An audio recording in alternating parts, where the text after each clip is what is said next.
I see dead people. Hot shit. Here's Johnny. Stop. We have such sights to show you. Bring the motherfucking ruckus. Fuck you too. Yes. Yes. No. Yes. No. Yes. Not today. Yes. I think I just ripped my fucking pants. It's just a little boy. Little boy rippage. I can't see it. I can't either. But I can feel it. Fair enough. Yeah. I mean, if I can't see it tomorrow at work, I'm going to keep wearing these pants until it gets big enough to see. It's a good point. Good point. So, where am I? Where am I? I am going to throw out right up front, and you probably already know this, and the listener may or may not. Yeah. I have no idea what happened last time. Nah, we'll get into it. We'll get into what happened last time. Yeah, I mean, I have most of it, but there's definitely, like, things that I just don't remember. We'll get into it. Yeah. But I mean, this might have something to do with that.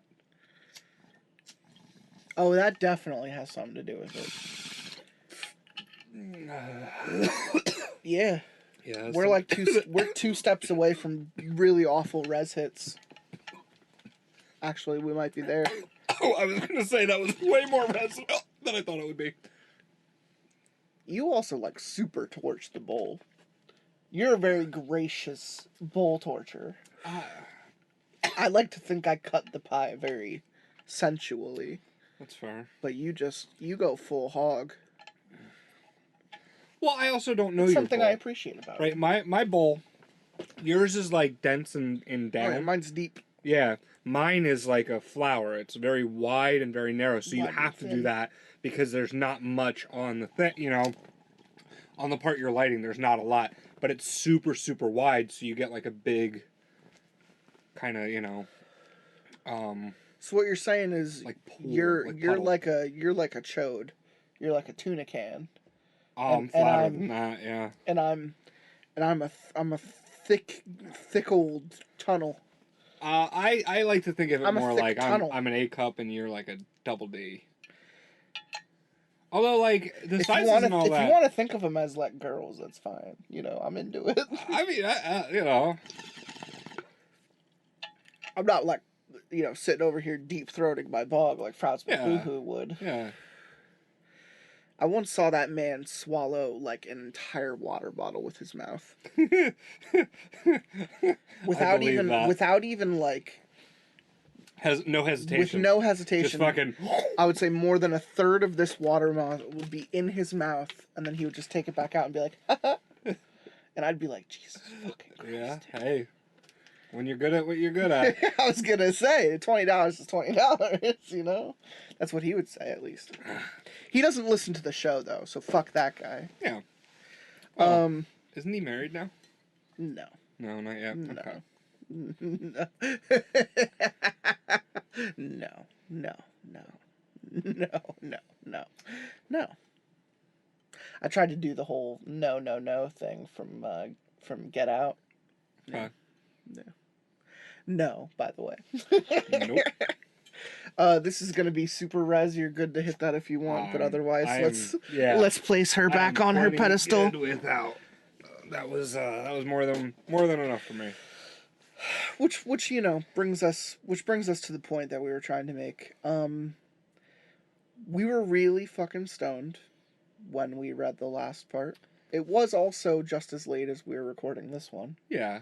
But I will say that we're going into this one less stoned because A, there's less material, and B, we're more interested in this material. If it's not obvious from listening to the last episode, which will be the last episode at this point,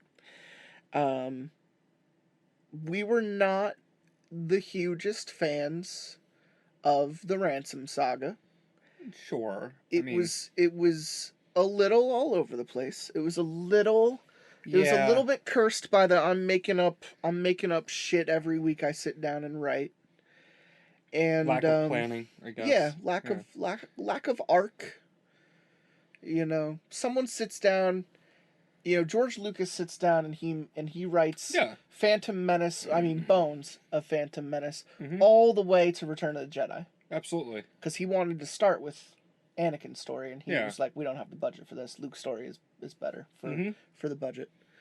And you know, he makes A New Hope, and then he goes back and he does, you know, prequel trilogy, and that's how someone plans something. Yeah. That's a good example of how someone plans something. At least roughly, loosely, and things in between. And going with it, and going with the flow, you know. Non-linear narrative, even more relevant. What we're dealing with right now is a little bit of that there J.J. Abrams, Kathleen Kennedy, Ryan Johnson mix-up with Force Awakens into Last Jedi into... Or it's like, oh, that thing happened, and it's not connected to this thing, but this thing happened. Into Rise of Skywalker, whatever the dick it's called. I even forgot the last one. Yeah. That's what we were dealing with last time, is someone who's just making up okay in between chapters, but there's really no through line. In fact, it drops more plots that it tries to establish in the beginning than it intended. And that's actually exactly what happened with Ransom. We were like, wait, what happened to it being disappeared? Wait, what happened to it just... Why is it here now? Why is the only thing we remember the gas station? Why is House on Hill doing weird House on Hill stuff without explaining any of it? Why do we keep cutting back to his college life? Like, you know, there wasn't really... And, like, some of it was absolutely relevant information from moment one. Like, you would read something and it's like, well, why didn't I just always know that? Right. Like, why is it taking me, like, 5 stories to get this very relevant information to the entire story? It almost could have been cooler if we had read it out of order. If we read all of his prequel stuff into his... I'm trying to find this missing city stuff. Because when you really do break them down and separate them, they're unrelated. Well, and you almost... Let's actually break it down. They're unrelated. Yeah, like... One is about how he formed a spooky club in college, and one's about finding a lost city. Yeah. They are unrelated. He keeps trying to bring relation into it by saying, I've always looked at the occult. I've always felt the what does he call it, the funk? Which I just think is funny, because I always think of the funk from Mighty Boosh, where they just break down into, like, some hard fucking jazz. You know, some hard fucking disco funk. Sure. We got the funk. Gotta have that funk. Ow! We need the funk. So, like, whenever he mentions the funk, I just fucking laugh. Yeah. Because when I think of the funk, I think of, like, weed and disco. Absolutely. So already... More weed than anything else. Already off to a bad start. But, like, again, not trying to shit on it. We even said it before we started recording, not trying to shit on it. It's fine. It's fine for Nosleep creepypasta bullshit. It's fine. It's nothing more compelling than fucking Smiling Jack or whatever the fuck his name is. You know, any other bullshit creepypasta monster that doesn't make sense. Like, it's no pen pal. You know.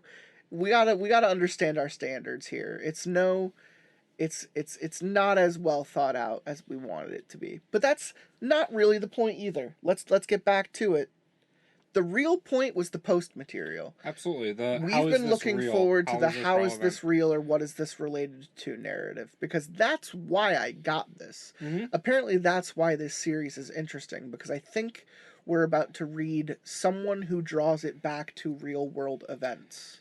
And see, that's the other question now is, like, you know, 2 unrelated events. Like, which one are we focusing on? Yeah, that's true, too. Are we focusing on, like, because the college one is honestly the easier of the two to which it's probably make realistic. Which it's probably going to relate to. Yeah. But at the very same time, I think it's going to touch on Ransom. Sure. It's going to touch on Ransom, but it's probably going to be more about the kid than it is going to be about Ransom, which is fine. Which is fine. Because I'd rather read about someone who fictionalized an actual small cult that existed and tried to write like a fun little story about the town that they lived in not existing anymore, because that does happen. Towns can get kind of phased out between, over Yeah, like over swallowed history. up by other Yeah. bigger, yeah. Yeah, it still happens. I don't have any great examples, but I just know that, when lines were drawn, towns stopped existing. So Virginville, Pennsylvania is a town that used to exist that no longer exists. so you have an example. Yeah. There you go, people. It was It absorbed. happens. Its post office fell apart, and then it just became part of a larger, nearby town. Well, how about that? How about dem apples? Mm-hmm. Benefits of looking at people's driver's licenses all the time is I know little weird shit like that. Oh, you get to memorize where they live and then show up at their houses later and watch them through their windows. But honestly, somebody lives everywhere, right? So, like, why do I need to know where you live to know how to, yeah. Yeah, good point. Not that I'm... moving right along now. Justifying. Yeah. But anyway, Allegedly. Allegedly. Is what's the hope here? Sell me on the hope. The hope is me that up. Hope me up, obviously Daddy. having a different author, I'm assuming like that is something. Yes. Yes, I assume that right out the gate. Different hope, person. My personal hope is just that it like grammatically is very sound. Like 9 out of 10 in terms of like writing skill. Because you had a literal problem with the way the last guy wrote. Why I have difficulty reading, so yes, like That's fair. That's fair. It kind of I have to almost like slow down my brain to keep up with my mouth. For me, it And felt then high school quality. Yeah, is that fair? It kind of like tumbleweeds itself down, and I'm just like, like, the way I wrote in high school was a fucking nightmare compared to how I write now. So Sure. I totally get what you're saying. I can't write worth a shit in either of the two. I go back and I look at my early creative writing stuff from college, and I just fucking cringe. I'm just like, that didn't make sense. Why did I write that? Yeah. Now I consider myself an actually powerful writer, Sure. or at least, mildly entertaining. I've posted random things on Reddit before under our account, under our Lotsa Pasta Cat Death account on Reddit, and it's gotten like okay reviews. If anyone appreciates the video game Hotline Miami, I wrote a little Hotline Miami introduction that you can find on Reddit. I love that game. Yeah. What did you write? A couple years ago, I wrote a story. It was kind of like an open world about this character named Oyster. I think I've talked about him on this show like maybe once or twice. But like I would go into it's very similar to Ransom, where I would go into different online forums and just like write short form with other people in a world like almost RP style. I get it. Where like I write a 3-paragraph thing, they write a 3-paragraph thing, and there's like 3 or 5 people like world building like D&D style. Sure. That's probably the most recent thing that I have that I would be willing to share publicly. I do write a lot like diary wise. Oh, okay. I mean, that's cool. Yeah. So that's kind of like, and I don't really practice or try and improve that, but I'm talking like like people don't know that I write shit. I literally wrote something that we read on like the 16th episode of the show. We're on episode 255. People haven't gone back. People know that I I write shit. Yeah. But yeah, if you want to listen to an awesome Slenderman story I wrote, go listen to episode 16. Yeah, and even that like I started writing that story when I was back in high school, and then I like looked at it and I was like, this could be better, and I rewrote it when I was in college, and I feel like it is definitely some nice college writing. And when I read it on that episode with Django Phillips, he told me it was very well done. So I took that compliment. Yeah. He's a reader. Oh yeah. He reads many things. He reads way more than I do. So for him to tell me that my story was well done, I took that very personally. I appreciated that. I don't know how to read. Yeah, we gotta talk about that. Yeah. You and I have to talk about that. I know how Why are you on this show if you don't know how to read? I know how to translate. You like stories. Correct. And I know how to translate. Like I can take this and translate it into English. You and then you like when Papa read to you? Oh, fuck yeah, dude. It's amazing. You appreciate Papa reading to you? I don't know how to read, man. I was hoping you'd be like, yes, read to me, Papa. yeah, I missed that part. No, it shows how high I am, if anything. I'm high as shit as well. I was say I'm gonna listen to this and go, oh, I'm turning this off after the intro, like. I wonder how many people just because it is relevant, someone who I know who's going to be on the show later this season, who right now is just a listener, he's almost like episode 100. I'm very proud of him. He actually very much likes the show and wants to be on it. And he's a coworker of mine, and he's really fun, and he listens to the show a lot. And he recently told me, I'll tell you about him later. Okay. He recently told me that he really liked one of the episodes I'm notorious for hating. Okay. And it made me, and much into the conversation about today's episodes, I'm trying not to shit on Ransom, because you never know, there's someone out there who probably really likes what we just read. Yeah. And I think I rated it, 4.5 out of 10? Like, I don't think I still think that's fair. Yeah, like, I don't think it was bad. It wasn't heinous. It wasn't horrendous. It just wasn't my cup of tea, and that's okay. Yeah. You know, like... It's floating around a 5 for me. Absolutely, yeah. But that's not... We're not here to, like, necessarily put in a grade scale. We're here to sell the story, you know. Sure. And you know, if you don't like that, we don't like something, that's perfectly fine. You're allowed to love whatever you love out of the show. Like, absolutely. Like, the episode in question is the Tenron Otran episode, where he and I read about the Ebola zombie viruses in Africa. And he really appreciated the kind of real world consequence aspect, kind of World War Z-ish about the story. Sure. Which Tenron and I approached with chagrin after the guy repeated himself for like the 18th time in a 2.5 hour long story. You know what I mean? So like, he and I were fed up with it, but as someone who just listened to it, very much enjoyed the story we were telling, because we were just telling the story well. Yeah. You know? I appreciate that. So that's something we sell in your episodes all the time. I think I told you last time that we hung out that I appreciated the ABC's series more on my recent rewatch. I have a more appreciation for the first time we was demons. Yeah, I mean, I look It's at not that. even the first time we was demons, because technically New Fish was demons, but it's the first time I think we really talk about, man, everything is just demons. Noticing the pattern everything versus when is the just pattern demons. began. Yeah. Bringing us to Ransom again. Everything is demons. Everything is demons.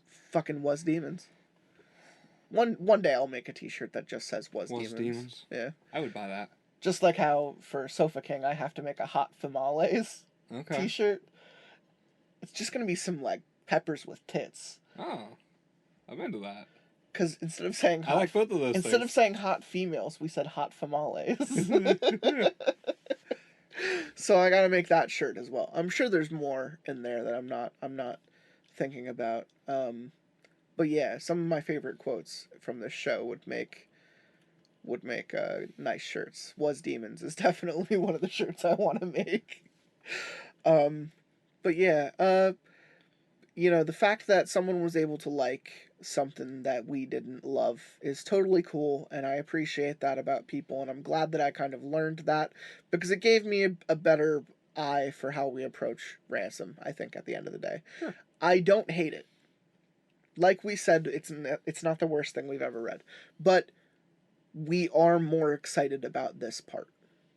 The idea that someone else can come to this narrative almost is like exactly what you were talking about, how like you kind of grew as a writer from someone else you guys were just going back and forth, like sharing a narrative together.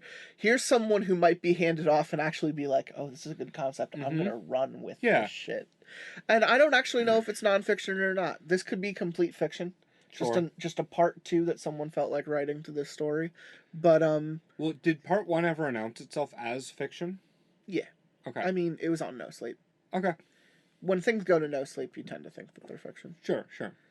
I don't remember the last time I saw something real on Nosleep. I don't think that's what they do. It's weird. Yeah, I can't think of you're anything. definitely more familiar with the Reddit navigation than I am. After 200, what did I say, 258? No, it's Yeah. 255. Yeah, after 255 episodes, I'd like to think I'm pretty acquainted with the material. Yeah. Anyway, anything you wanted to touch on before we jump in? No, I've been staring at your logo for a little while. It's got me It's missing. grooving. It's missing our newest person who just aired in our last episode. Sure.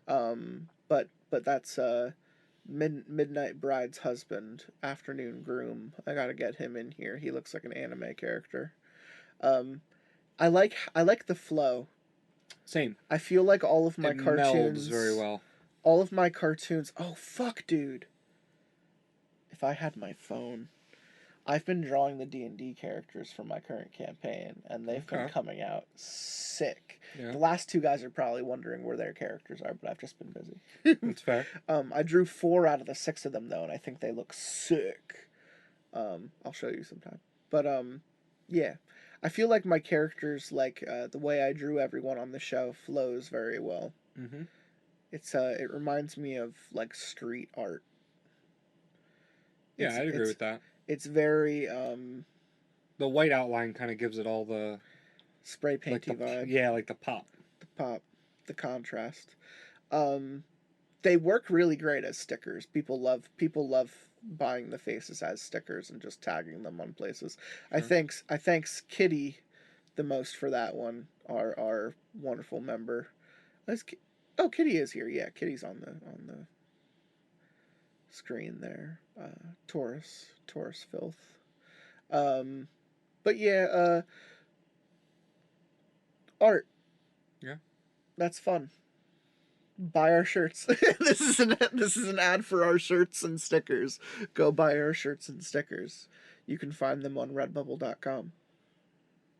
They're in every link of every episode I post. I would imagine so. People will always know where to get the merch. Anyway, if you look in the right spots, If you were searching for Lotsa Pasta t-shirts or stickers, you will absolutely find the Lotsa Pasta t-shirts and stickers. So what was this part found on? Also Nosleep or? No. Different website talking about, it's a blog spot dedicated to the story. Okay. And we're going to read the investigation intro because it's going to give us the outline for what we're about to get into, which I think we read this last time. Yeah.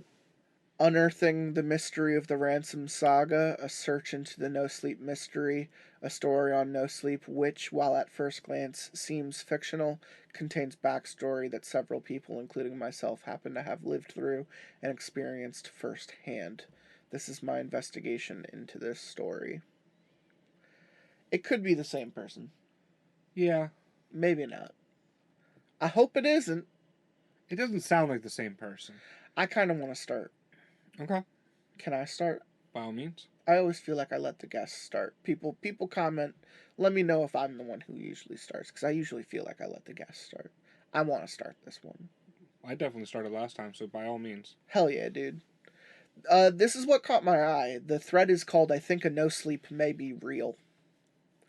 And I don't know if this is the title of the blog spot or if this is the title of the Nosleep thread, but I feel like I get into that.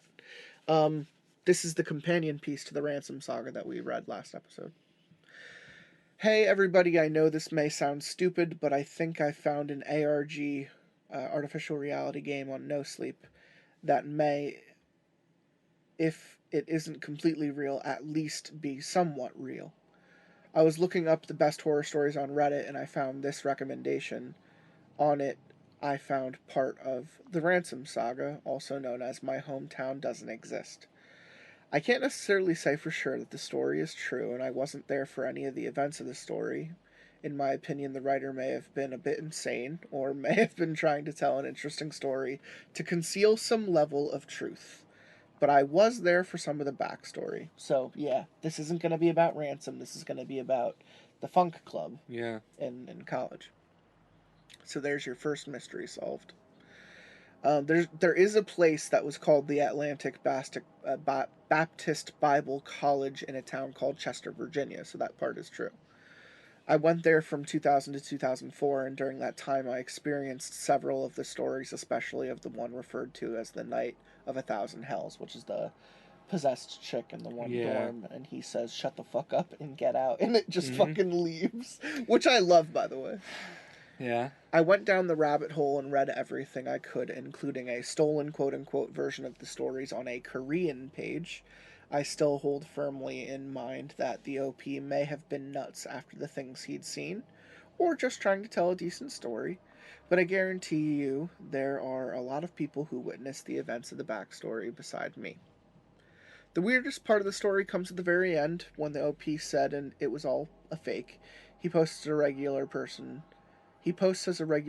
for a while, mentioning being an artist and an atheist, having a wife, desperately needing a job. He begins arguing violently with people who disagree with his points of view, which becomes more and more intolerant and reclusive. After a long pause, suddenly the OP came back and said to disregard the message that the Ransom saga wasn't true, along with an apocalyptic warning and one final message before disappearing for good. That is very ARG of them. Yeah. A wizard will come who will light the way. Another will come who will darken it. One holds the hands of Kali. One stands in the infinite chasm. So original poster is absolutely crazy. But this guy is fucking nuts. Yeah, like, is crazy enough to, rather than, like, getting flashback, rather than just deleting the story, like, takes it another step further. I am almost 100% sure that one of the people I knew in seminary went on to become one of these wizards, and I have heard that he is alive on the West Coast and has reportedly performed miracles and fucking taught other people how to perform miracles. Wait, so he's a wizard of the coast? Wizard of the Coast! You gonna sing magic somewhere? Maybe.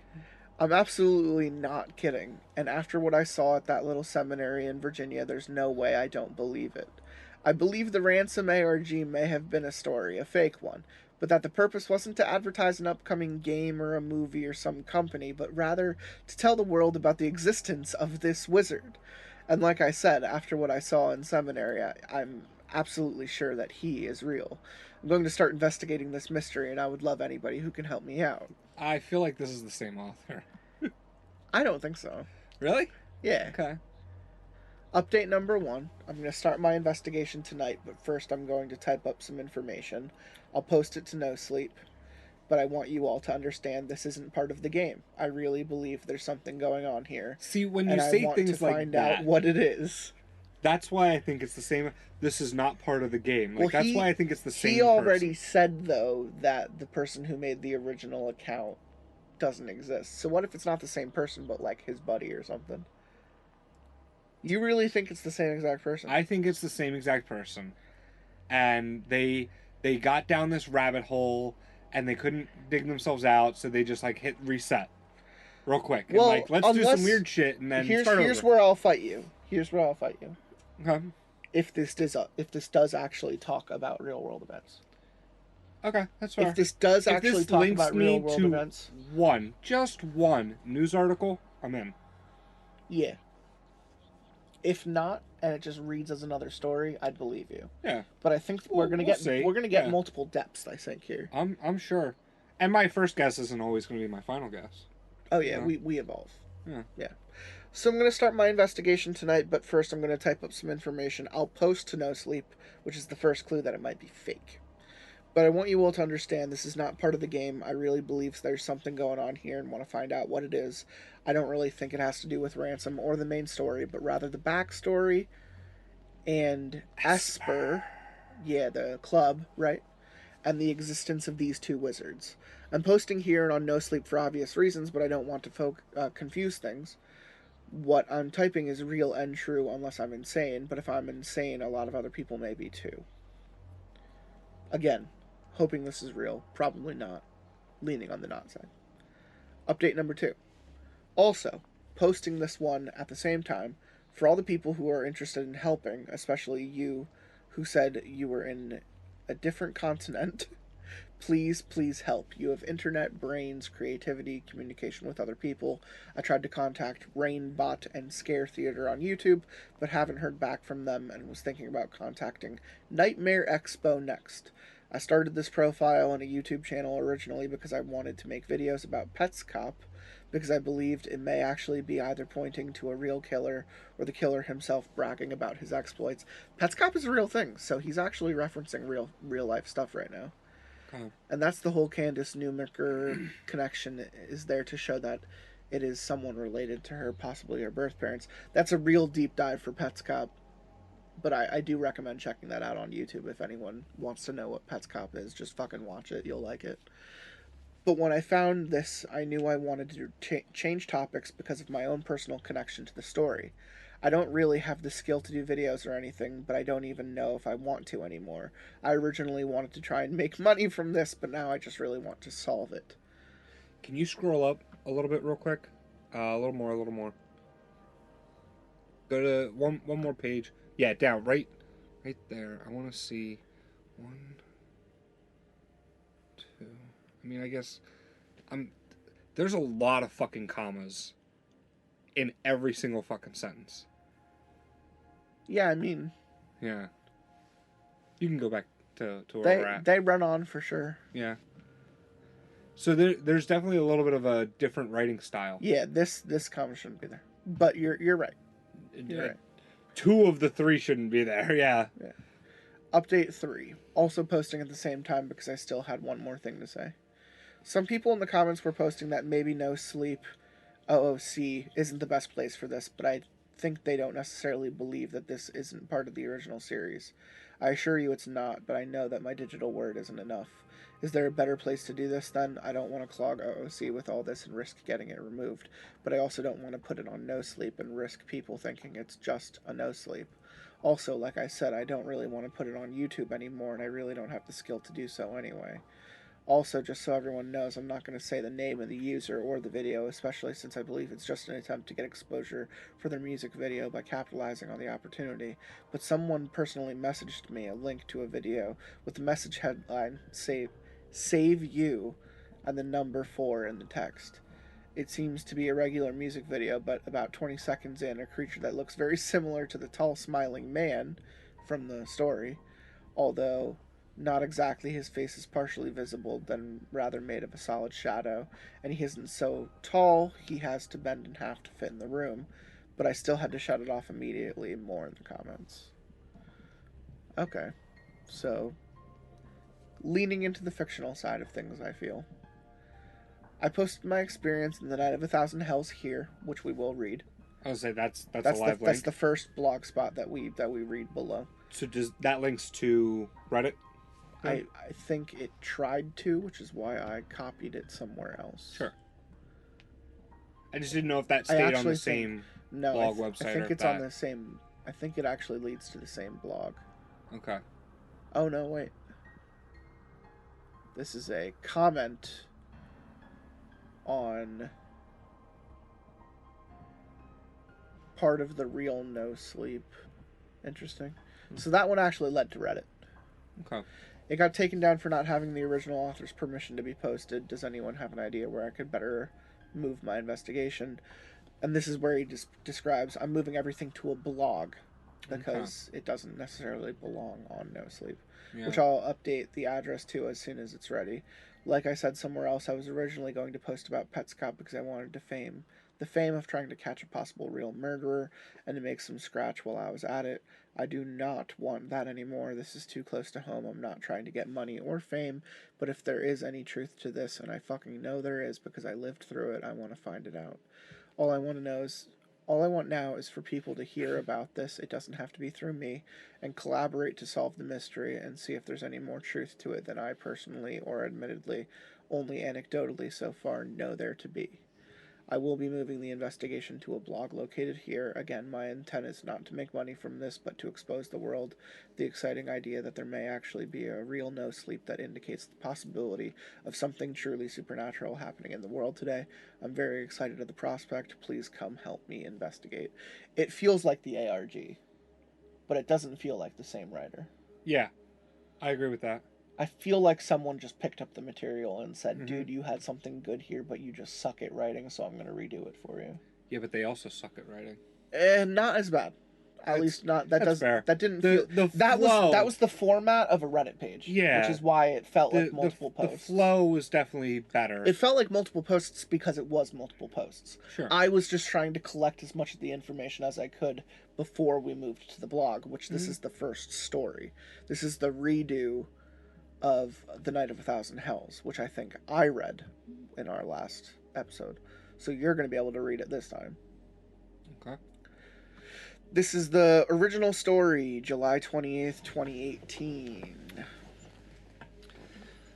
Sometime around 2013, a post appeared on Reddit's r/nosleep by a user called u/CaptainJammer80 called My Hometown Doesn't Exist. He described finding out one day that the town he had grown up in, Ransom, Virginia, didn't exist, and leaving his normal life and job as though compelled to go investigate. The story stayed on the front page of Nosleep for a while and eventually became known as the Ransom Saga.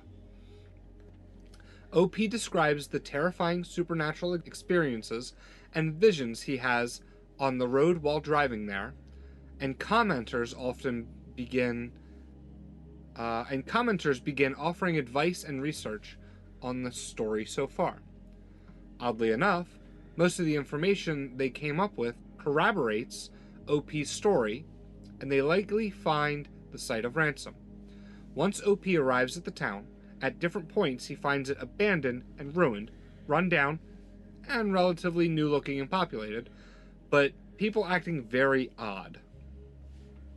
OP draws a map overlaying a Google map of where the town should be. Several Redditors look back through time and find proof that something used to be on the spot that closely matches this map, which oddly appear and disappear alternately throughout time. He also mentions a haunted mansion on the hill, which he refers to as Montega Manor, and gives some backstory about his adventures there as a child. This is a good recap of the series. The story itself does have some holes and some very unbelievable elements, but it is not the actual story itself that is important here, but these backstories. In addition, the story of Montega Manor, OP tells several backstories about some time spent with a seminary group known as the Funk Club. We want the funk. Gotta have that funk. Ow! This group, which would later be known as ESPER, or Extraordinary Supernatural Phenomenon Explored and Revealed, consists of a majority of the male dormitory students investigating claims of the paranormal throughout the East Coast. In these backstories, OP describes a very real seminary, Atlantic Baptist Bible College, which I used to attend during this time. ESPER is a completely factual entity which I not only knew of, but which I belonged to. I can't verify 100% that everything mentioned in these stories is true, but I can, however, verify that most of what happened in the backstories is true, and I experienced most of it, each time with a number of other people. After a while of success on Nosleep, some Redditors began making out the trip to Ransom, and some dangerous non-supernatural events, such as confrontations with law enforcement from a neighboring town, led OP to come out and tell everyone that it was all just a game. Disappointed Redditors stopped paying attention to the Ransom Saga, and it disappeared into obscurity. Several years passed. During this time, OP began posting as a regular person, quote unquote, claiming to be a militant atheist, an artist, and an animator, desperately in need of a job at one point, and married to a woman with a severe case of fibromyalgia. His tone becomes more aggressive and intolerant, and suddenly he goes silent for a while. After a prolonged silence, OP comes back for one more post on Reddit. This one seems to be someone driven by completely mad by the things he's seen. He says he feels like he could jump out of his dimension and never return at any moment. He makes a chilling apocalyptic prediction that if anyone stares into the coming solar eclipse when the sun is at the height of the sky, that it will destroy the world. Interestingly enough, well-known photographs show President Donald Trump staring directly into that same apocalypse. Same eclipse. Eclipse? What did I say? Apocalypse. One of them said apocalypse. Yeah, eclipse. No, it's eclipse. No, he made a chilling apocalyptic prediction. Oh, okay. And then I couldn't get it. Yeah. Finally. I told you I don't know how to read. You get to read the same poem that I read. A wizard. Oh, fuck, okay. Give me a second. This is what I'm talking about. Yeah. A wizard will come, who will light the way. Another will come, who will darken it. One holds the hand of Khalil. Kali? One stands in the infinite chasm. Khalil. Chasm. Don't say Chasm. chasm. It looks like chasm. Don't say chasm. It's not a word. I read it already. How are you fucking this up? All will know fear and death and honor. The time is soon. Horror. Oh, god damn it. All will know fear and death and horror. The time is soon. Oh, fear and death and honor is the samurai's way. The time is soon. Yeah, what a fun little story. So this guy goes AWOL from. So here, this might be the same guy. He's really just posting a very different might account be the same guy. to draw attention to his idea for a narrative that follows the same narrative of the one he already wrote. Hey, you didn't think that thing was interesting enough? This isn't a part of the ARG. This isn't a part of the ARG. Writes 30 more pages about the ARG. Oh shit. Anyway. In this poem, he claims that there are two wizards coming. Yeah. Wait, so the poem is the only... is that the only mention of the wizards? No. Yes. Okay. Yes, so far. But what they call... Think of the Ku Klux Klan. Well, They call the dads the wizards. Yeah. Leaders of cults are called wizards. They're referencing, these posts that OP did, right? How long are these comments? Well, he said from 2013. No, he's but writing this in 2018. It's a 5-year difference. Yeah, but he's looking back on comments, right? We so. read the story already, and I didn't see shit about a wizard. Yeah. And now this guy's saying, "Hey, that guy was talking about wizards." I mean, maybe. Do we have the actual posts about the wizards? No, he's the first one to talk about it. I think he's pointing it out now. He's pointing out that the original what poster. We're reading right now is about a real world thing, and the real world thing is he's saying the OP posted something about wizards. So yeah, now we're gonna where's talk that? about it. I don't know. Okay, fair enough. That's the author's post. I didn't follow everything the author posted. Who even knows where he posted it? I think he just posted it to his own account. I think we should start doing research and finding out about the wizards. Too much work. Ain't got time. Ain't got time for it. Now, if it had just been for the backstories, I would probably have just been interested in the story and researched it on my own, like I do with most stories I find interesting, or that have some kind of personal connection. However, this poem is what really got me obsessed over the story. You see, I left the church a while ago myself. I am very similar to OP. And while most of my old friends don't want to talk to me anymore, oh, also similar to OP, there are a few I can keep up with. Kind of like OP. God damn it. One of them told me that a while ago, he and his wife, who had also been at seminary with us, heard from one of the old members of the Funk Club. Interesting. This person, who we all considered very trustworthy, told us that he had heard one of the 4 main leaders, Quote unquote, of the Funk Club is reported to have gone either to the Pacific Coast or the American Southwest and has spent years there referring to himself as a wizard, and has been reported both to perform miracles and to teach others how to perform miracles. While he has been building a following, it appears that Esper is also trying to reorganize itself. For years, obviously fictional stories bearing the Esper name and names of some characters associated with Esper have appeared and disappeared on the internet. This technique was one being used back when I was still part of the Funk Club to recruit by collecting interested parties with fiction bearing some semblance of truth, and then weeding out those who were only passively interested in the horror genre. I feel very strongly that the Ransom Saga is a completely fictional story, but one which may be based on actual Esper case files for the intention of finding those interested and helping to rebuild Esper. I also very strongly believe that these 2 wizards are real, that both of them were once leaders in Esper, and that they are about to start working powerfully in this world. The whole point of this blog is to post as much information as I can about the case here, and possibly try to find Esper and these 2 wizards. I beg you to believe me. This is all absolutely real.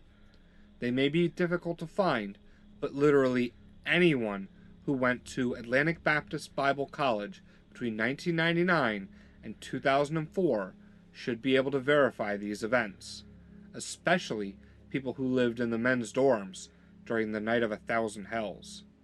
Please help me find the truth. I actually really like this. I think this is written well. And this is what I mean by the difference between someone who writes in high school versus someone who writes in college. Absolutely. This very much could be someone Like, five years later yep. who was just like, I wrote this a while ago and it was fun. I could do better. I'm Yep. gonna try again. Let's kind of I'm have into like that. a reset. If that's actually what's happening, I'm into it. Sure. But even if it's still just some random, if it ends up being or feeling like some random shit that someone else wrote, Yeah. it still sounds cool right now. Oh yeah. I like that it's referencing real life things.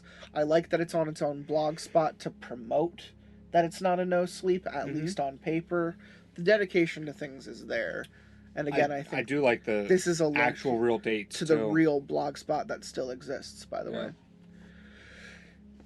July 26th, 2018.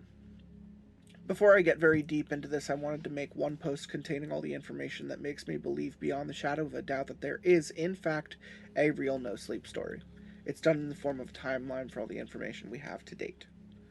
In the early 1990s, a haunted house event takes place that makes a young boy begin to feel supernatural activity constantly. In the story, the person is called Ian James McDermott, but in real life, I met this person many years later in seminary and knew him as C. In 1997, C begins attendance at Atlantic Baptist Bible College in Chester, Virginia. He does not reveal his gift. By now, however, he has been studying the paranormal, supernatural, occult, magic, theology, demonology, and angelology, world regions and apologetics against them, psychology, stage magic, music, computer programming, art, martial arts. He and several others used to spar with live swords in the woods behind the school, and a number of other disciplines and talents. He was a completely regular-looking guy, but some thought he might be Arabic, but he was actually, I think, half Portuguese and half Scottish. He was hairy all over but balding, and he couldn't shave fast enough to keep the admin from giving him $5 fines almost every day.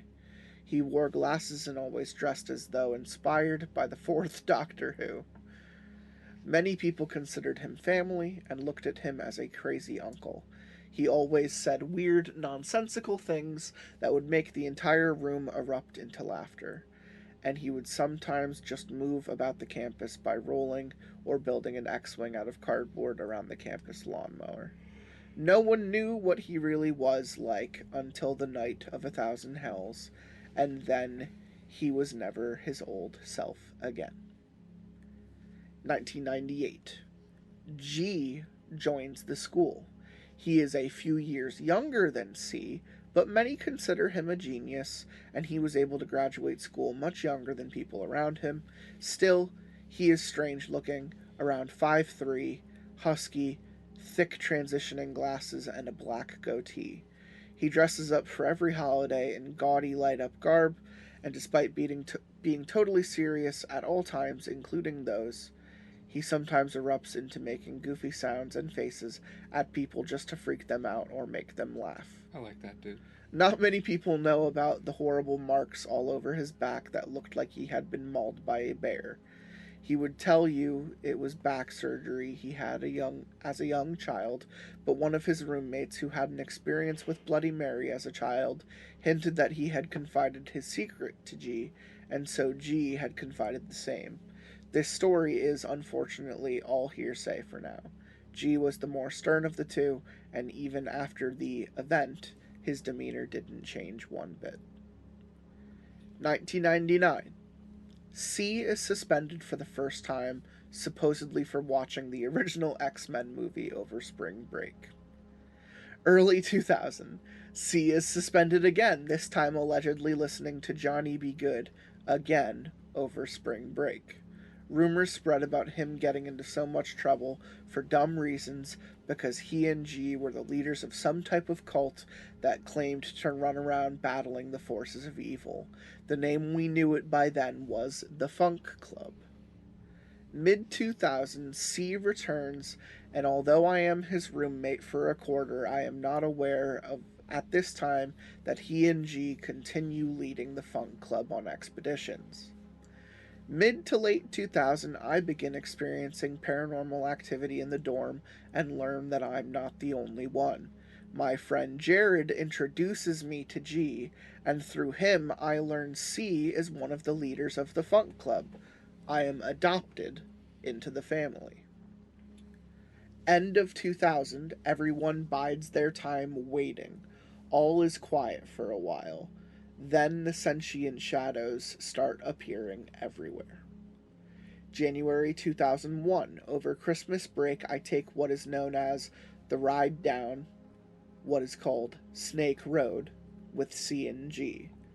I go from being scared of shadows I've seen my whole life to being able to stand against them like C did that night just from what they tell me, but at a great cost.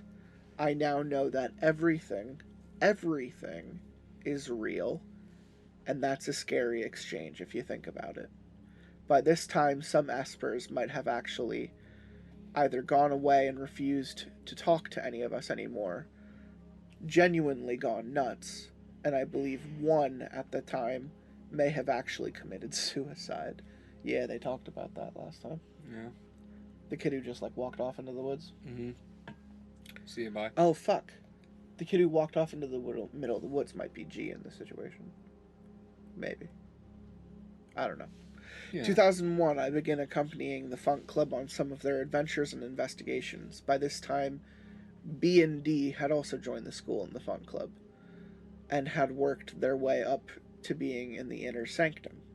B was tall and lanky, a doofy kid with big nose and glasses who had grown up in a missionary to Tanzania, and by some odd coincidence was the brother of the young preacher who married one of C's childhood sweethearts. D was shorter, but not as short as G, and although he was a little chubby and more built in the shoulders, he was the lightest among them all. He was a nerdy skater kid who always seemed high, even though his evangelical upbringing and own personal code of ethics dictated that he never liked he likely never did anything harder than soda. Mid-2001, a witch hunt begins within the seminary administration to unseat the very powerful Funk Club, which can't hide now that most male students in the dormitories were its members. It focuses on C, but leaves G alone, as C had been more of the figurehead, and G had remained relatively squeaky clean for most of their antics. To torment him and the other leadership of the club into coming out of hiding, they begin to wrongly accuse random students known to be affiliated with the club of C's crimes, which include breach of college rules and starting a revolution against the administration and the board of directors, a group of local independent fundamental Baptist preachers who oversaw the operations. In 2001, C is finally expelled. The story G later told everyone is that he had gone to the library to write his term paper on a Saturday afternoon, when the library would normally be open. He opened the door, finding it unlocked and the librarian not present, turned down the thermostat, moved a chair, booted up his own portable word processor, and wrote his paper for about 5 hours, occasionally getting up to use the bathroom and look through books, reportedly reshelving them properly. The school said that whoever went in the library that day had picked the lock, another skill C had already demonstrated and gotten in trouble for before, tampered with school equipment and property, damaged the thermostat, and accessed school computers without proper authorization. They blamed it on B. C, outraged, came forward and gave himself up and was immediately permanently expelled. The reason listed was witchcraft, referencing an obscure Old Testament quote that rebellion is a sin of witchcraft. C reportedly flipped the dean's desk and cursed his career into the ministry. Last I heard, he was mowing church parking lots in Vermont. When he left, the entire campus got in their cars and followed him to the end of the long road through the woods, leaving the property called Baptist Lane, honking their horns and running up to him to wish him well, exchange information, give him money, and even hugs and kisses. 2002, all is quiet at the school. I draw away from the Funk Club, preferring not to talk about it at all. C gets smuggled onto the campus in people's trunks every so often, and people leave with him to go on adventures and investigations which I no longer participate in. Sometime in 2002 or 2003, I'm invited to a meeting at a Denny's. What the fuck is up, Denny's? In Manassas, of all the people who ever were part of the Funk Club. I meet Rachel, a pretty girl I had seen around campus but didn't know too well. It's reported that only the day previous, C and G had made a special emergency trip to see her and free her from a demonic possession that had made the EMTs on the scene get violently nauseated whenever they got too close to her.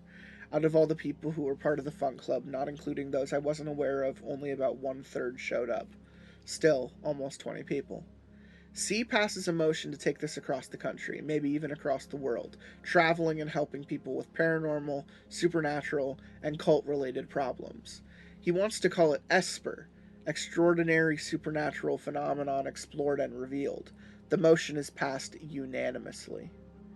2003, all throughout the year until 2004, when the school screwed me on tuition right before I graduated, and I had to leave in shame a few credits from the end.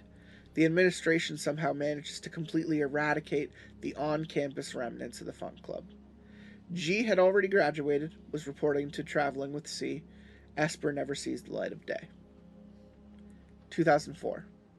C returns for a time, and he and B come up with a plan to topple the school and destroy the careers of the board when it's discovered they had embezzled at least $1 million by holding fundraisers among the students and their families for unnecessary campus buildings that never got built, or even started. Soon after, the school closes its doors. Today, to the best of my knowledge, Atlantic is a ruin now. Later, 2004, I attend a Christian youth camp at Gettysburg College as a counselor, along with friends from seminary, Will and Big D. We run into C and G there, posing as counselors as well to investigate the grounds. They gather some campers and run an investigation of the theater building, which we talked about last session, the bell tower, and the old hospital wing. Now classrooms, I think. Most activity happens in the theater, and C and G's group retreat.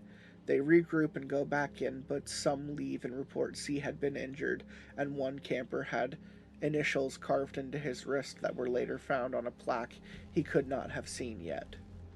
Will, Big D, and I take a third group of campers and go in looking for them. According to reports taken from the logs of investigators and a quick watch sync quote-unquote check, it turned out we had all been in the same large room for about 30 minutes looking for each other and screaming each other's names. No party heard each other, although at one point in time a tall black figure opened what had previously been a locked door and disappeared. And all three parties claimed to have seen it, although there were disagreements about the details even within the parties. From 2005 to 2013, big jump, various media begins to appear on the internet, obviously completely fabricated and fictional stories, but based in part on real Esper case files, some of which I've heard of. I believe this was in effort to draw people in to rebuild Esper, which according to some that kept up was still in operation. It's still during this time that I renounce my faith. 2013 The Ransom Saga by Reddit user Captain Jammer is posted on Nosleep. It seems mostly fictional and includes references to time and dimension hopping, phasing out of existence, and a haunted town in the shadow of a mansion, both of which aren't always there or in the same time period. However, it contains several quote-unquote backstory chapters, most of which me and many people I once knew experienced right alongside the misnamed and amalgamated main characters. Sometime in 2014, Redditors playing along with the story discover some shocking facts, like the existence of some key elements in the story, mass memories of a place like Ransom, and evidence that something may have existed on the supposed site of Ransom, triangulated by commentary and then released as an image of a Google map of Ransom with a town map drawn over it and key locations labeled. This map eerily matched later Wayback Maps, showing something partially existing there, but phasing in and out over time, just like in the story. Redditors begin visiting the site of Ransom, and some are chased off, legitimately, by residents and law enforcement from a neighboring town. Because of this, OP posts a retraction of Nosleep, claiming that the story has been fake. Everyone went home, and the story, which had been at the front page of Nosleep for months, finally died and was forgotten. Sometime between then and now, OP goes silent for a while, then begins posting as a regular person, claiming to be an atheist, an artist, married, and desperately in need of a job. Another long silence, and suddenly he is back once more, now sounding completely insane and expounding on fears that he may soon vanish for good. Before he does, he gives a warning that dark and possibly apocalyptic times are very near, and that every human being knows in the depths of their hearts the ritual that will destroy the universe.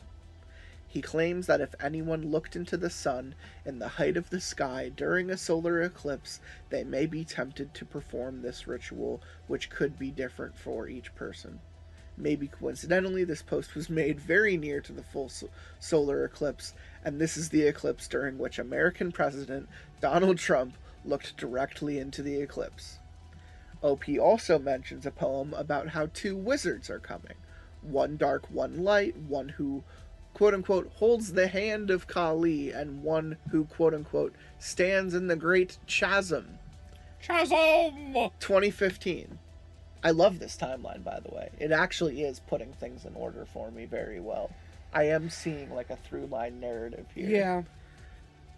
I feel like, I mean, obviously it is because it's like labeling things, but I feel like it's repeating a lot of information. Oh, it is, but I feel like it's just it's finally setting the record like, straight, okay, here, you know, so that got, we can talk about it. Yeah. In 2015, I try to contact some old friends from seminary, and many of them know of my disfellowshipping and refuse to speak to me. I can't find any of the main body of Esper anymore. The few I find weren't too involved, but they said the group might still be operating, although on a very small scale. Some were still in contact with G, who had gone into a self-imposed exile somewhere in the Virginias or Carolinas and had apparently become desperately depressed and suicidal. Through him and others, some heard that C had been wandering the country. In 2016, I hear from 2 old contacts directly, and from 3 others that are still in contact with G, that they heard C found his way to the Bay Area for a while, and then had gone to the Sonoran Desert to study the works of Carlos Castaneda. It's then that I first hear that he is calling himself a wizard, and has not only performed miracles, but taught others how to do miracles, specifically among members of at-risk Latino communities. In 2018, I decided to make a documentary on Pets Cup, believing the supernatural theories going around to be incorrect, and instead choosing to believe instead that the game and videos are either the work of a family member, of a murderer trying to help catch him, or the boasting of the killer himself. While reading as many scary stories as I can, I run across the Ransom Saga, get lost in Nosleep itself, but then read the backstories and I realize I had experienced these events in person. I then begin my investigation, and here we are at the next point, which is his recounting of the Night of 1,000 Hells. July 26, 2018. So what were the other 2 dates? It was like It was an entire slew of dates, my friend. Yeah, but what was the most recent date to this one? It was like It was May? it was still July. Okay. So this is... He's still posting around the same day.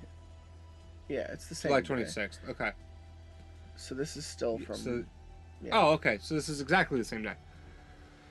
This story was uploaded to Nosleep by me the day after the original investigation post was made to Nosleep OCC.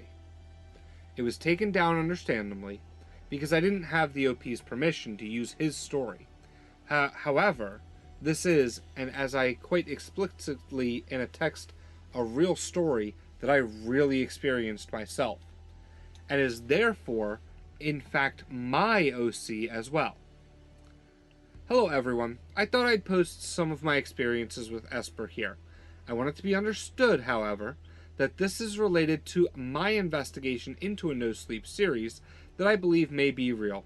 See my post on Nosleep here. This is not a fictional story. In no way is it to be thought that this is supposed to be a Nosleep. I know the rule is to normally believe that this is all true, even if it isn't, but I am sincerely writing this to not continue the original ARG, or to capitalize on the success of another Nosleep by rehashing this story, but generally to help prove once and for all that this Nosleep is in fact real, in part. It is my intention to use a lot of characterizations and facts to try and weed out people who may really have been involved, and I'd also like people who were involved in the original series to come out of the woodwork as well, to try and help. I will still be keeping my use of proper names to a minimum, although if I use a name, it will be a real one. I won't use full names to protect the identity of those people on the internet, but I want them to know who they are and come forward. How are they gonna find? He'll use their Yeah, name, but not their full name. that's fair. Please come forward. Anyway, this is my interpretation of the story called The Night of 1,000 Hells, originally posted by Cap'n Jammer 80 about 5 years ago or so. Again, I am not reposting this for karma. I am posting this because I was there too, and I want everyone to know it was absolutely real. I may not be the first to tell this story, but this story is real. It's my OC that I actually experienced. My recollection may not be as exciting as the original posters, since I was not in the front lines that night, but it's still a hell of a story. It all started around spring of 2000 at Atlantic Baptist Bible College in Chester, Virginia. The president at the time was Dr. James, who was generally disliked. Although I understand that they had just had one who everyone loved, along with the dean everyone loved, that was kicked out for bogus sexual charges and replaced with two straight-up dickheads, both somehow named Glenn R. One of the students, who apparently had been suspended for a quarter for listening to the song Johnny Be Good over spring break, but everyone talked about him in whispers like he was some kind of superhero. There was even this girl named Sherry W., who seemed to be in love with him, even though she had never met him. This student's name I'll just refer to as C. The reason he was such a legend was because another student, his best friend G, and their group of followers, the people referred to as the Funk Club, had been telling stories about him, about how he had healed several people just by touching them, about how he had once hypnotized a person in simple conversation to tell him a very private secret, how he could build fireworks and explosives and robots, how he worked to uncover child-stealing cults in Newport, Rhode Island, Manchester, and New Hampshire. Oh, I guess that's 2 cities. Newport, Rhode Island, and Manchester, New Hampshire. And how he had performed an exorcism on a doll that had somehow become possessed demon and came off a wall to attack him and G with a knife. That was a fucking run-on and a half. Yes, it was. The reason so many people respected him and G, however, wasn't because of the many miracles they both supposedly were able to perform, but the famed snake road trips. I'll tell you about mine in a future post, but for right now, let me give a simple explanation. C and G would take 2 people they felt they could trust in C's yellow Plymouth Reliant, which he had named Betsy, and who the student collectively referred to as the Yellow Submarine. That was a fucking long-ass sentence, too. G, if I remember correctly, drove a maroon Thunderbird, 1991, I think, also called Betsy as an inside joke. They would drive them to a place called Snake Road, really called Old Milled Road. Update, a Redditor looked this up and said he thinks this road may actually have been called Ruffin Mill Road, although the map he showed me didn't quite look right. I think it's in Midlothian, Virginia. Midlothian? Midlothian? Yeah, same shit. And if a certain streetlight burned out as they drove under it, they would take the recruits on a drive down that road and explain to them in detail how every supernatural thing they've ever heard is really true. Really, really terrifying things would go down on those trips. And everyone who I know, who ever did them, came back believing in the supernatural. 100%. Now, I was just a freshman at the time, and I was dating this girl. I shouldn't really say dating. She was kind of friend-zoning me, named Charity. The rules of the school were really strict, and we could only talk after 10 p.m. by passing notes in a special night mail box, which we had to have one more girl than guy on every outing, and we could only sit or stand at an arm's length from our girlfriends. None of this is really necessary information, but I'm trying to prove to anyone else who went to the college that I went there too. Now, I was roommates with C my second quarter, and he was quiet and shy and always had a lot of guests. I should say, however, when engaged, he was always very intelligent and charismatic. He didn't much like being engaged. They were generally cool and chill group who laughed a lot, but they were also really secretive all the time, and sometimes disappeared for long periods of time, or instead of their normal banter in the center of the cafeteria, they would take their food to the corner and speak in whispers. I see what you're doing, I'm and I hate it. I'm running. I need something to keep me fucking like following the flow. Yeah. You flow, baby. This group could be up to 12 people sometimes. Yeah, because if I don't flow, I trip. Right? We all know I trip. But the core group were C, G, and their original 2 recruits, B and D.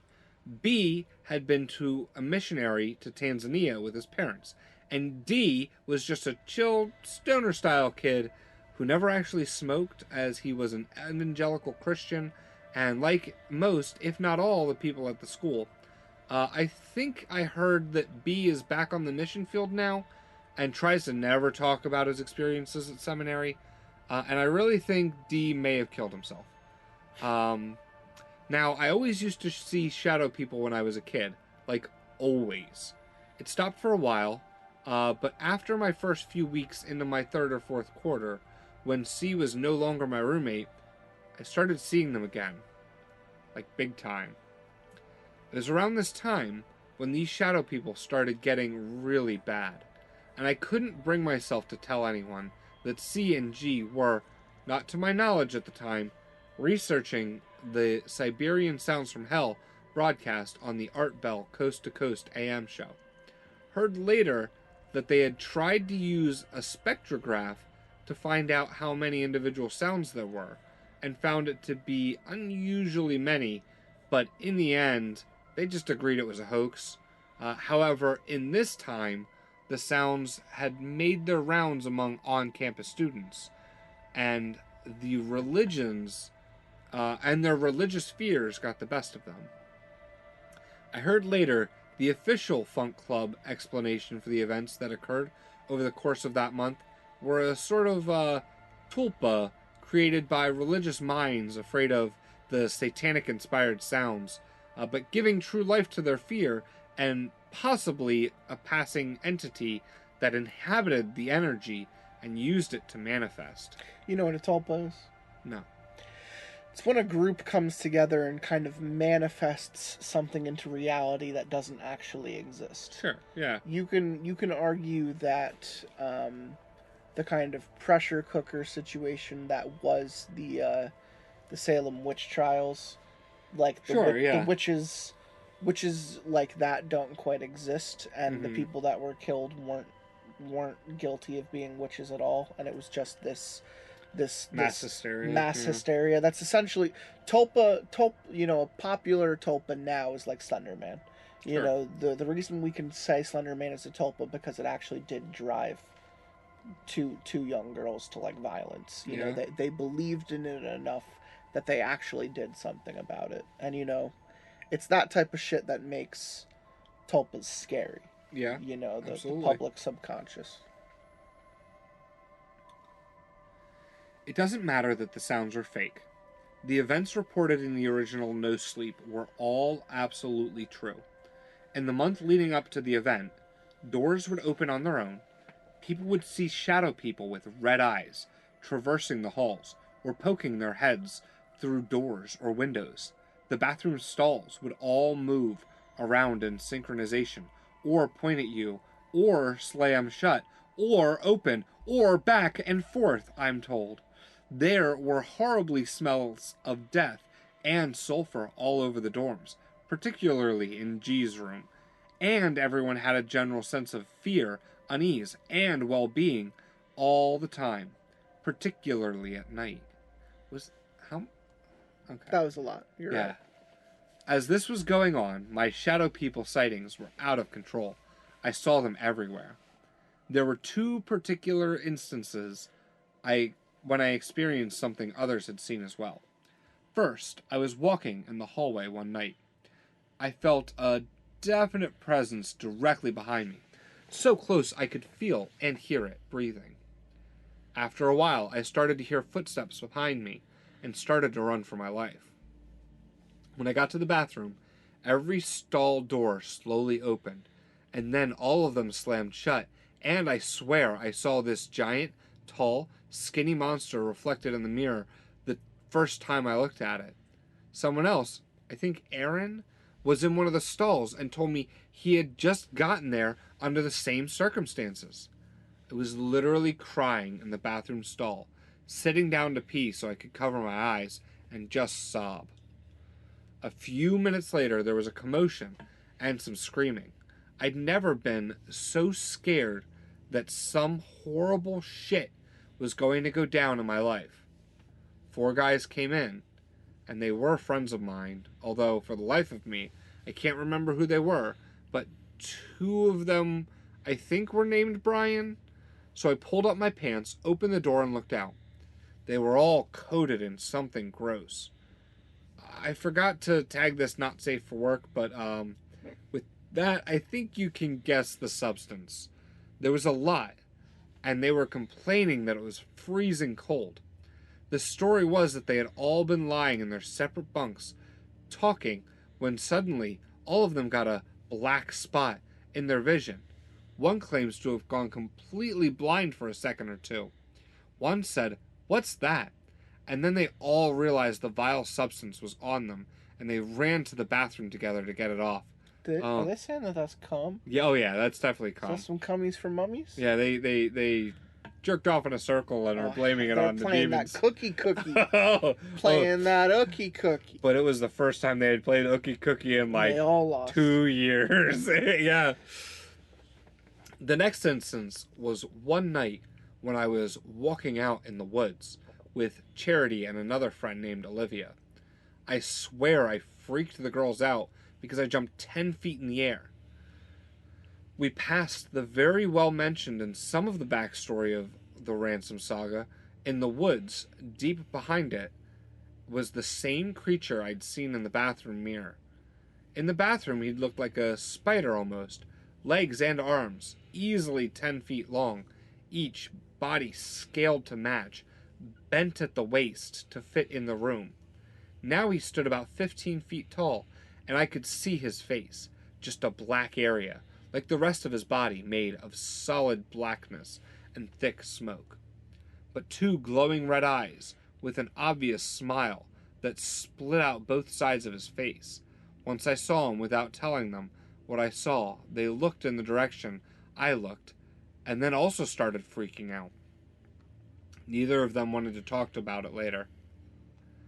I also later heard that a high schooler who had come for one of these college day things had been sleeping in a bottom bunk and had been pulled halfway into the wall. That same day, bare children's footprints were found on the ceiling of that room. So after having those experiences, I felt like I needed to someone to talk to. I did talk to my friend Jared. Everybody loved Jared. He was a big fat kid with a happy face and glasses, and a cute sister who worked at the college register. And he introduced me to G. From there, G tried to introduce me to C, but I had already met him. They told me that things were getting crazy and that they would talk to me soon. But for the next couple weeks I should duck and cover. Strange things kept happening to almost everyone in the dorm, and the stories flew around like crazy. The admin of the college got us all in the hallway one night and called a moratorium on talking about anything supernatural, even studying it from the Bible. I didn't have long to wait, though. Not long after my initial contact with G and C, the night of 1,000 hells happened. Now I know this story has already been told, so I won't be too wordy in this part, but I will tell you exactly what I saw, as I remember it. Again, remember, I wasn't in the front lines. Almost everyone in the dorms was studying for the finals. In the quarter system, A, B, B, C, we had week-long classes with midterms on Wednesdays and finals on Fridays. In the student so they're saying the classes were a week long? Like, in the quarter system, A, B, B, C, we had week-long classes. So you're... whatever, okay. In the student lounge, and then moved to the study room in the dorms after it closed. I remember it being unusually dark and uncomfortably feeling about that night. 2 guys, Bubba and Marshall, were wrestling, and All of a sudden, Marshall's standing in the middle of the room, grabs his arm, and we all hear a loud crack. He falls to the floor screaming. His entire humerus was touching the ground. It had somehow gotten shattered when no one was touching him. Am I stoned and that actually made sense? Yeah. Okay. We all waited for emergency services to take him away, and then went and a prayer meeting in our rooms for him. An hour later, while most of the rooms were still praying, we all heard the same crack over and over and over again, starting soft and then gently growing louder. We were the last room on the left, at the end of the hall. The last room on the right was G's. We left the room, and G's roommate was barring the door with the bodies. "What's happening?" we said. They told us something had G, a black spirit that they were convinced was almost certainly the devil himself. It was holding him down in his bed. They all stepped back from the door, and when they found it undisturbed, they all looked at each other, and Aaron said, "Let's go get C. He knows about this stuff." Everyone agreed, and they ran off. Now let me say, at this point, I looked over to the study area and saw G sitting there reading, not paying attention to any of this. They went all the way to the last room on the right, on the opposite end of the hallway, and banged on C's door. He opened, and they talked to him, and he immediately came striding down the hall, like he was mad, roommates in tow. My friend Will, the dorm supervisor, came out of his room. "Hey, get to bed, you guys," he said. But then the group told him what was up. He rolled his eyes and went to the room.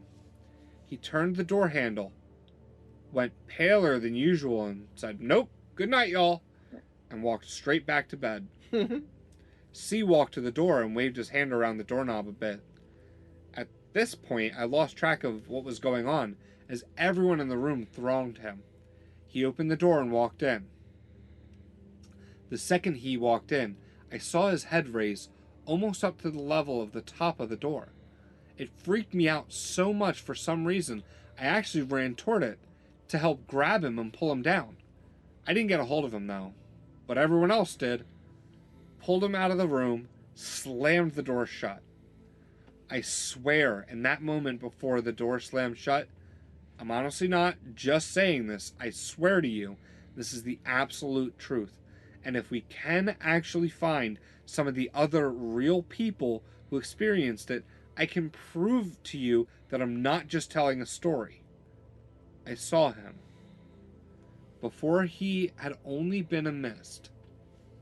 But I swear the tall smiling man was in that room, completely physical, bent over G's bed. He turned as the door closed, faced me, and smiled even wider. C walked into the study area for a bit, holding his head, shaking it, and gaining his composure. He seemed to be saying something under his breath.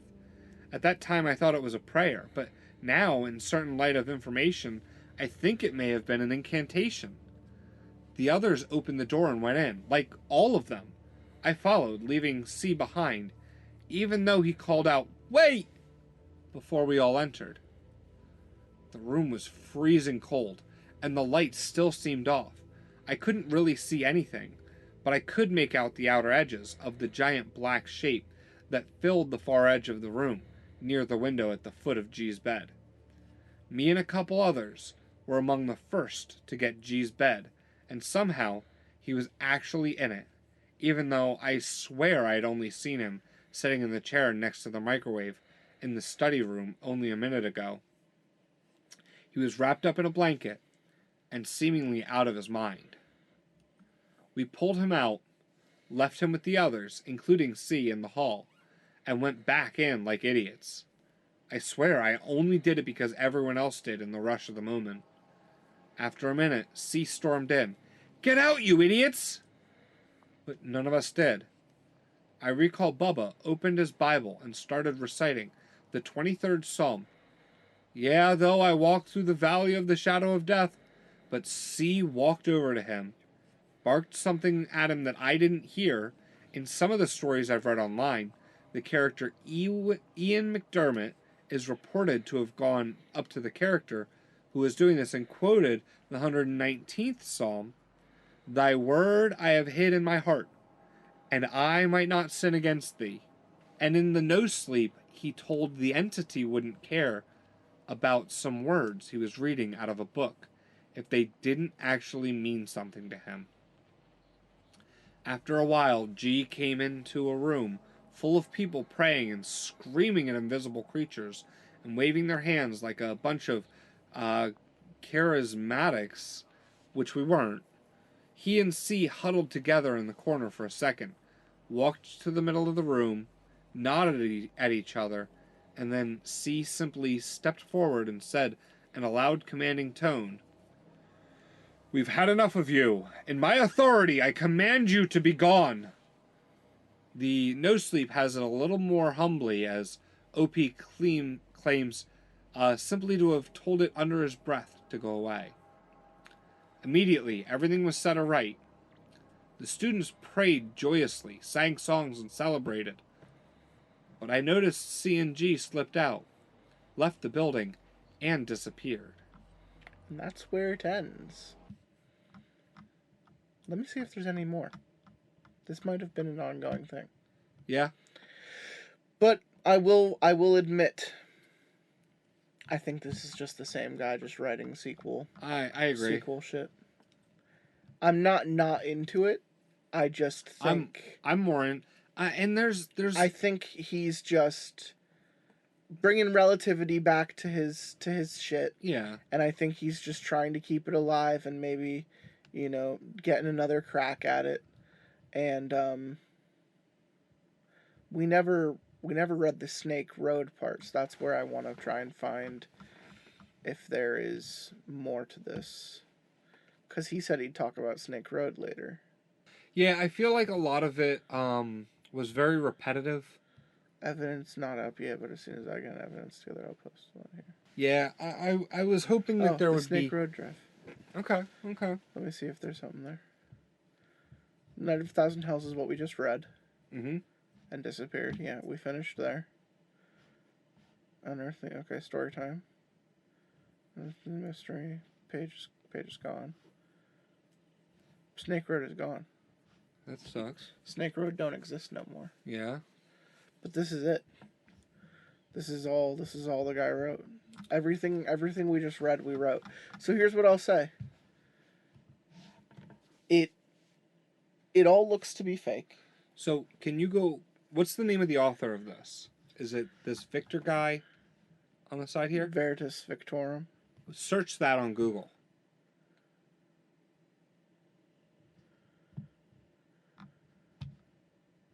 Veritas Victorum. Nah. Okay. Nothing.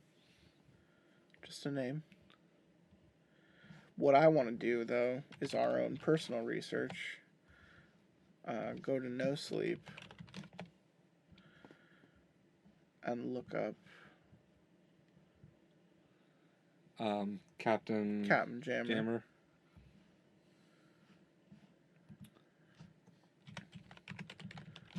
What was it? 80? Yeah.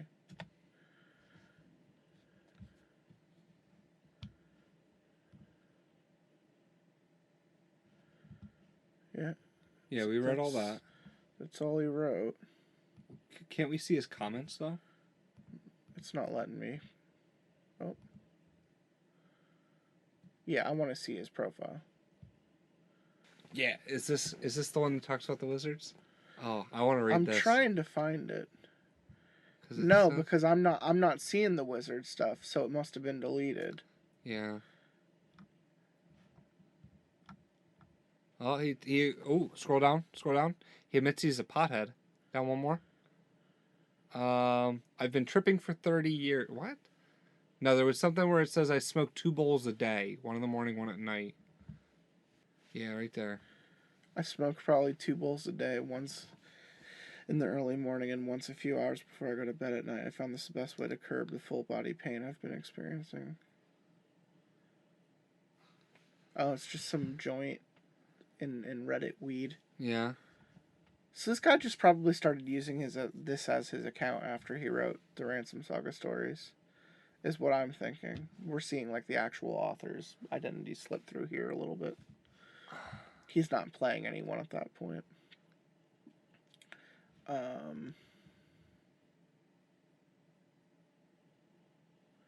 I don't remember reading that.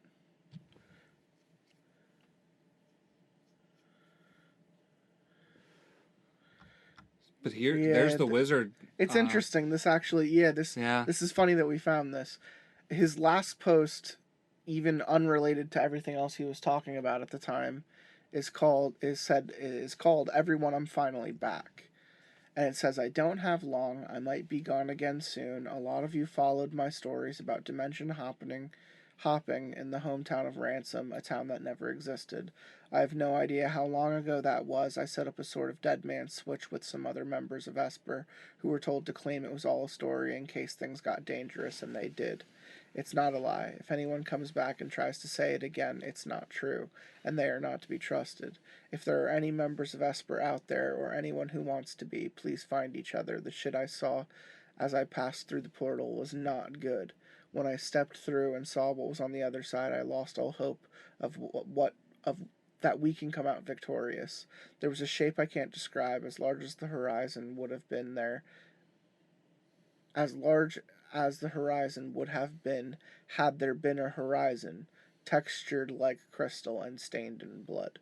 It had markings on it that I not only couldn't understand intellectually or linguistically, but which I couldn't make out with any of my senses. I could hear what it said, somehow among the chattering madness echoing infinitely from deep within the crystalline object itself, but I couldn't interpret it.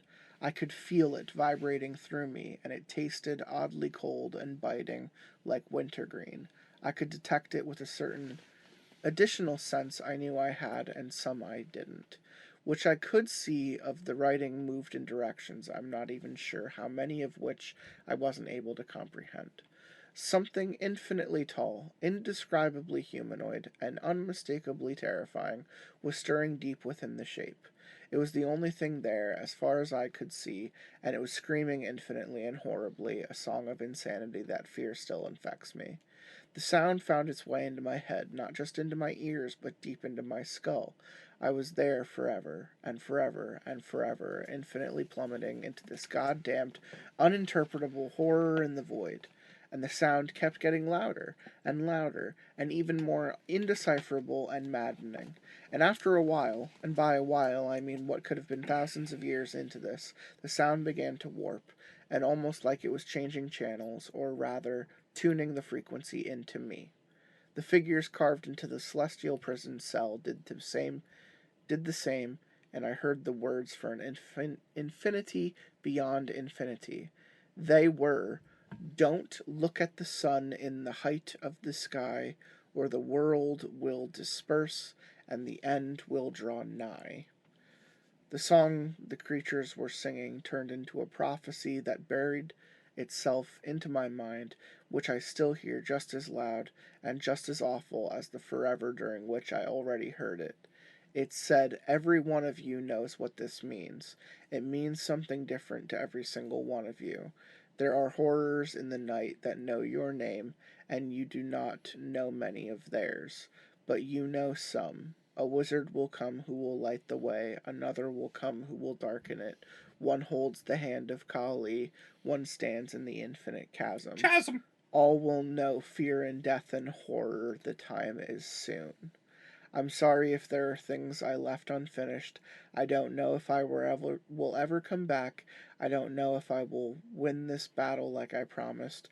Don't worry about Ransom. My sacrifice was able to close that portal and keep it closed. There are others, many others. The greatest of them all could be opened tomorrow, and like the hellish thing at the center of the multiverse sang to me, each of you, all of you, every single living organism knows the ritual to end the world tomorrow deep within their hearts, although it could be wildly different from soul to soul. I am almost out of time. I'm ready to jump to another dimension, but not prepared. Nothing can prepare you. I'm no longer afraid of what's on the other side. It's the infinite spaces between you need to worry about. Beware. Do not look at the sun in the height of the sky, or else every one of you will surely shall die.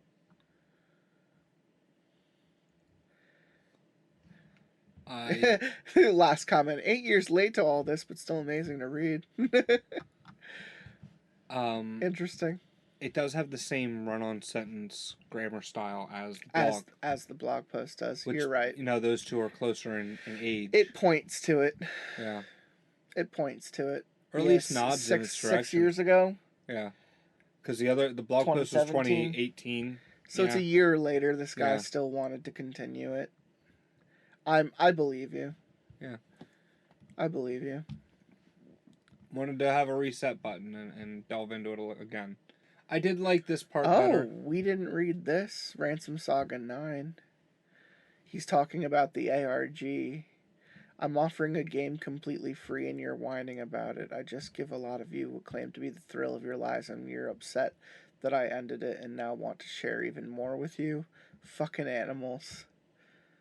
I wanted to end it when I disappeared into Ransom, but too many people pleaded with me to come back. It started spiraling out of control because I hadn't planned on any more than that. People were complaining it was getting ridiculous.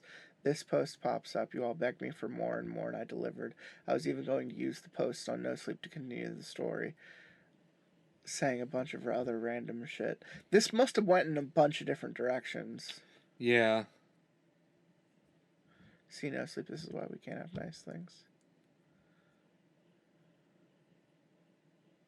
That's probably why he wanted to hit the reset button. Was getting a lot He of... wanted to get off of Nosleep and actually do something about it. Was getting a lot of shit from a lot of different people. Some saying yay, some saying nay. Stop posting this shit on Nosleep when it's not real and you're pretending it's going to be real and people are actually getting in trouble and shit. Yeah. Let's see what post pissed him off.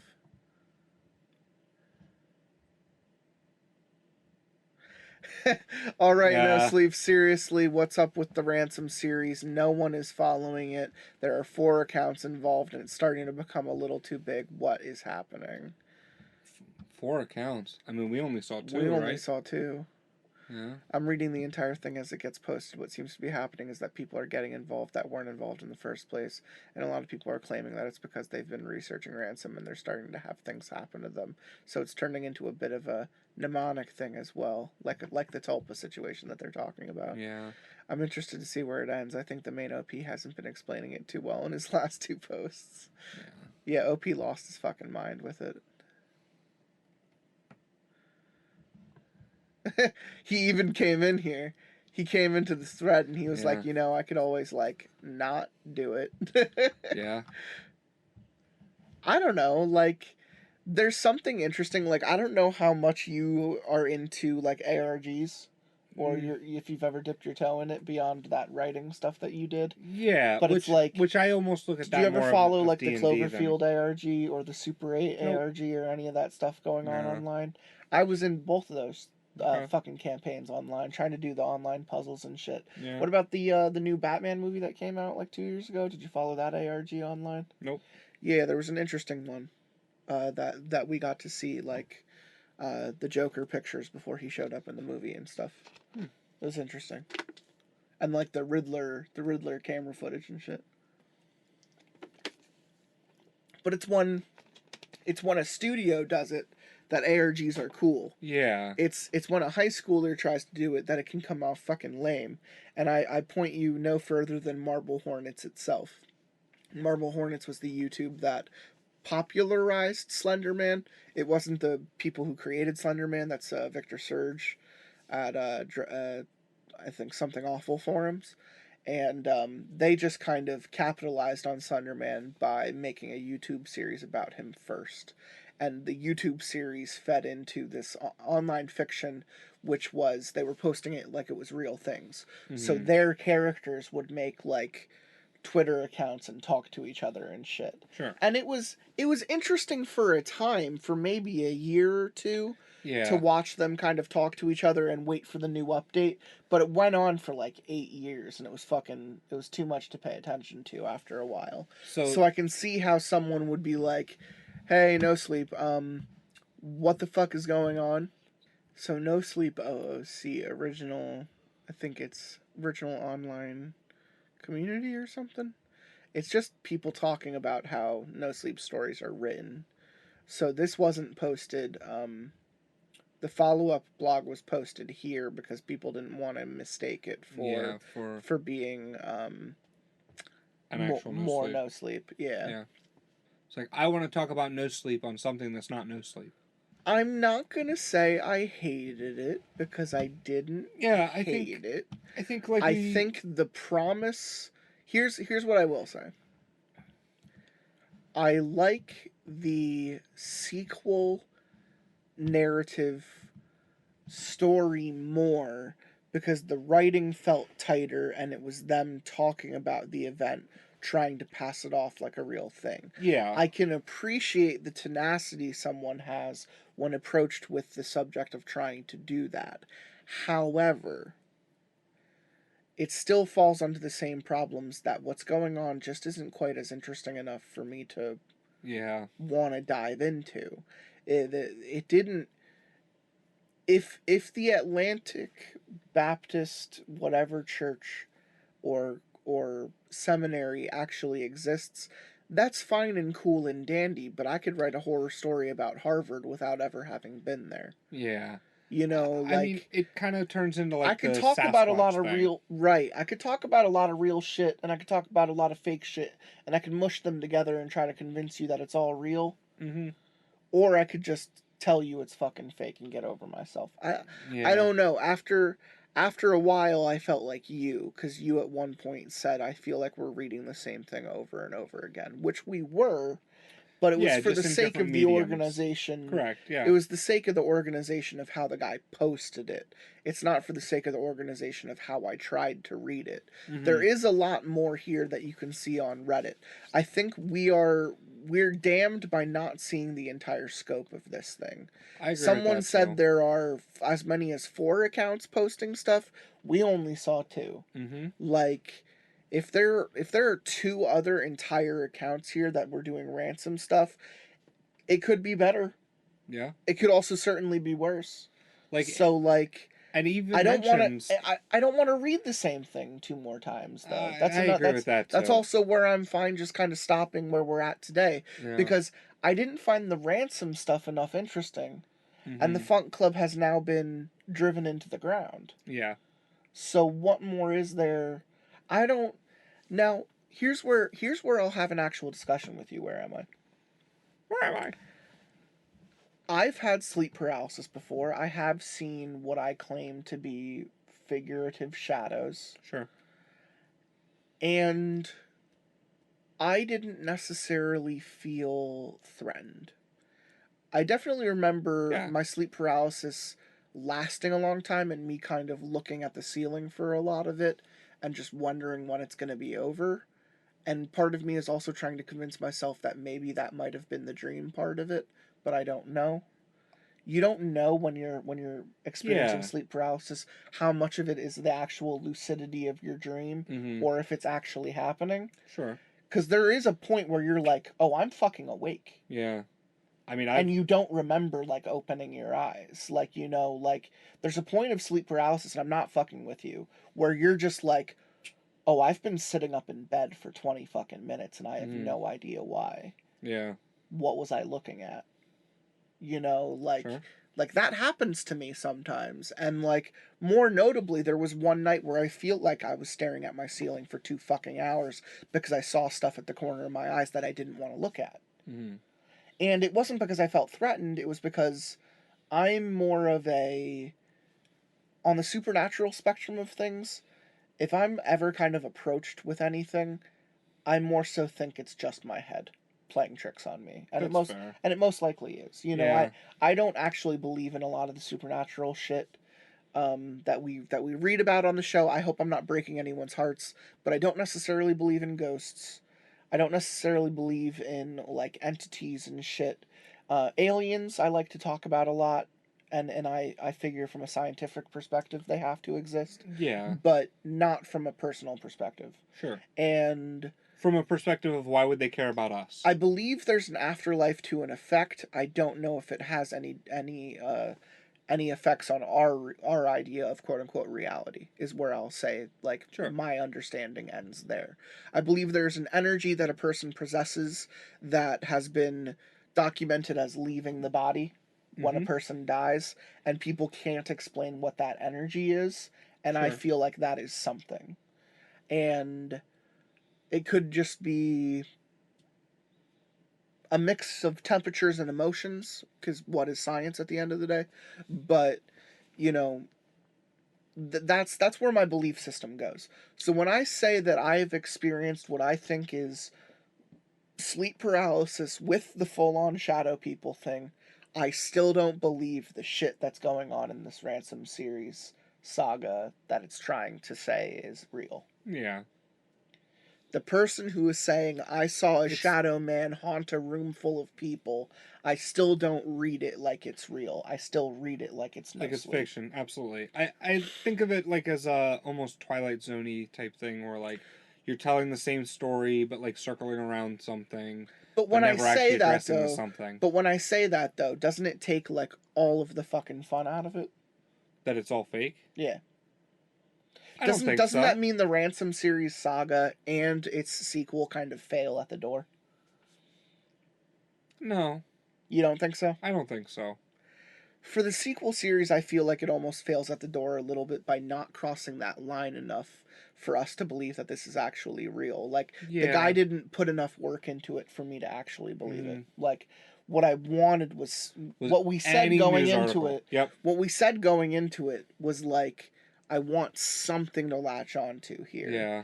And I was hoping really that we would get some type of article about some dude in California claiming to be a guru or something. You know, like, I mean, I was even thinking like you do, because the college obviously is real. You get some article mentioning the college at some point and write your story around that article that you can prove, right?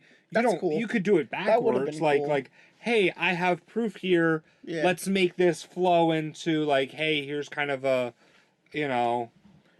I mean, not yeah, necessarily far fetched, but like almost for shits far-fetched. and gigs, Chester, yeah. Yeah, right. Atlantic. It actually exists. Atlantic Baptist Bible College. Like I said, anyone can write about Harvard without having gone there. Yeah.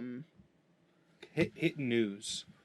Or let me say, Fun Club. No. Yeah. Nothing. You type in Funk Club after Baptist Atlantic. Yeah, let's correct the name too. Atlantic Baptist Bible College. And let's add Esper. Esperanza. No. Yeah. Nothing. Completely fictional. I think we found the other narrative. Yeah. Someone posted on Itch claiming to be Julia, talking about a wandering wizard named Simon Calamanis, the Hand of Kali. Let me just see if there's any run-on sentences here, and then we'll be able to get out of here. Yeah. Oh no, it doesn't exist anymore. Or does it? It does. The Wizard's Tales. Holy shit, there's so much here. The Esper RPG, Extraordinary Supernatural Phenomena Explored. A Guide to the Esper Headquarters. Tabletop role-playing game. Esper, the Town on the Edge of Darkness. Back to the Ian James McDermott bullshit. Oh, these are all games. This is a point-and-click game. I'm on itch.io. Oh, wow, I didn't realize I'm looking at the indie games that this guy wrote, or this guy made. At least I think it's the same person. It's probably all the same person. Well, that's funny. The Wandering Wizard. So this guy was promoting his own little games, is basically what this is. That's why he was talking about the games. So I found the itch.io is the games that he made Okay. that he was promoting in his stories. These are all screenshots to the tabletop and online games that he made. Like if I click the one, it gives screenshots of an actual game. Let me find it. Yeah, here. Okay. It's like this is an actual like little point and click game that it looks like he made, where you play as what's Dr. Ian James McDermott. Yeah. So yeah, this guy really had this story in his head and said, I'm Mhm. gonna fucking run with it in any media I can. Yeah. And he ended up making all this shit online. So, a horror point and click adventure.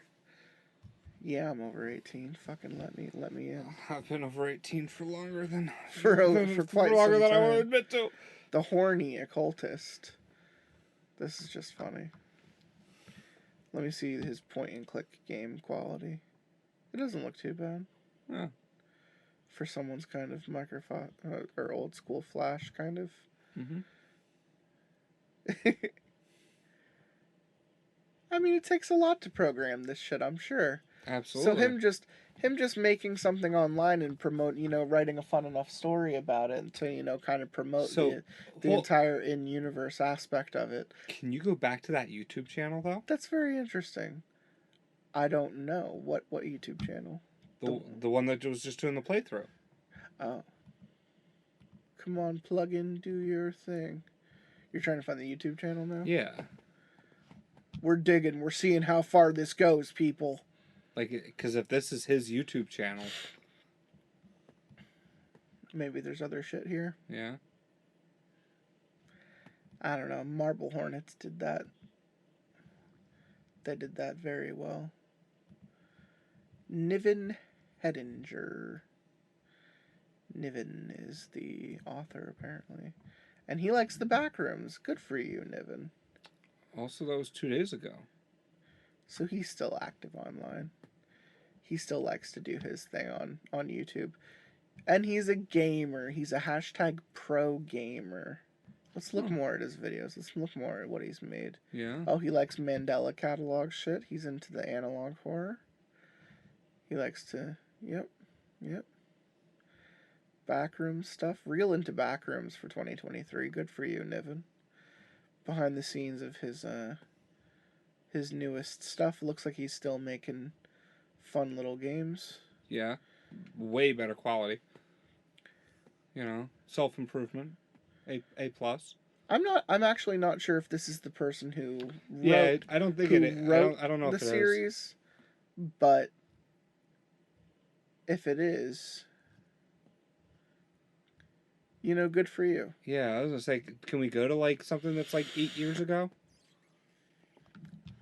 I'm trying to scroll. Yeah. It keeps he posts a lot. He posts a lot. He posts a lot. What's his Q&A? What's your Q&A about, Nevin? How deep does this go, Nevin?